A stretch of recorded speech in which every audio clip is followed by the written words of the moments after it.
সতর্ক থাকতে হবে। মানুষের কাছ থেকে যথেষ্ট পরিমাণ আয় হয়, ইনকাম হয় প্রতিষ্ঠানে, সেই অনুযায়ী নিজেদের রক্ষণাবেক্ষণ, পরিষ্কার পরিচ্ছন্নতা, ক্রয় বিক্রয় এগুলোতে সতর্ক থাকতে হবে।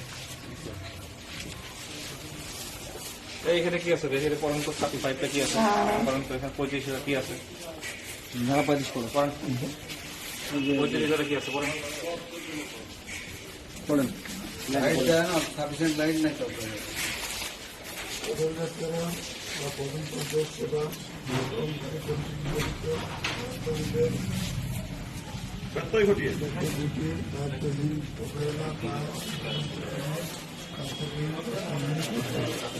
শাস্তি বলুন, এখানে কি আছে? কি লেখা আছে?